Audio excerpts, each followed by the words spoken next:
We know so much more about the tragic night as Swiftie died at the ERAS Tour's concert, who's being held responsible, and major changes they're making, and I want to shed light on other times tragedy has struck at the ERAS Tour. As we know, 23-year-old Swiftie Anna Clara Benavides died after suffering cardiac arrest on set from the insane heat index of 140 degrees Fahrenheit and the stadium not allowing patrons to bring in water. We now know insane details like fans were waiting all day in the extreme heat because the concert was general admission only, so they had to get there first. They couldn't leave their seats to go buy overly priced water because they would lose them. Don't act like you wouldn't put yourself through that for your favorite artist. I literally waited 12 hours in the scorching summer heat for Ariana Grande.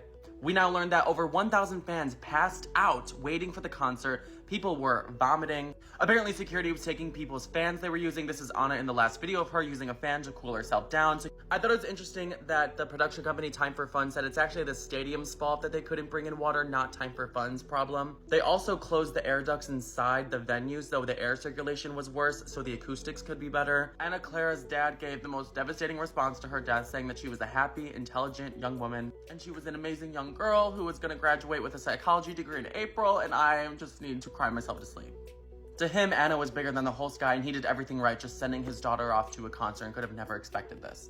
To me, Taylor Swift handled this in the most perfect way possible. If you think that's Taylor Swift's fault, that's insane. Look at how even she was shocked by the heat. She was gasping for air, barely even being able to perform. And if you're saying, oh, boycott Taylor Swift, or this is what happens when you get the vaccine, like, keep your agendas to yourself for 1 second. I'm begging you. I don't think anyone set up in this production was accurately warned. Look at her body turning red, sweating through her outfit. She never does that. She canceled the show for the next day and then was getting super emotional at the postponed concert all night, crying. At this show, they let everyone bring in as much sealed food and water as they wanted, which is, like, shocking. They never do that. So irritating. They added 8 ambulances parked outside, 8 medical tents and ICUs. They opened the air ducts so more air circulation could get in, and Taylor, thank God, turned off the pyro during Bad Blood, because even when I was at the concert, when the pyro happened, it was like a hot day in California, I literally just thought I was going to evaporate. Like, being close to those flames, terrible.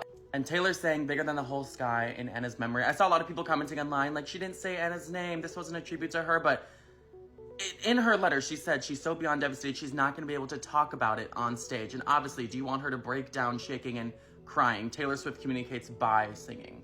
I know a lot of Swifties were excited that Taylor and Travis's moms were going to meet each other at his game on Sunday or Saturday, but due to the postponed show, she was not going to be able to attend. Clearly, that is not important at all. But if anyone was wondering why this didn't happen in the Swiftie universe, that's why. A lot of Swifties were pointing out how another Swiftie named Gabriel died at his house that morning from an armed robbery right when he was about to go to the ERAS Tour, just wanting to pay respects to a fellow Swiftie who died in a circumstance totally unrelated, but still posting about how excited he was to go. And I remember right before I went to my concert, this fan, Jacob Lewis, died coming home from the ERAS Tour from a drunk driver.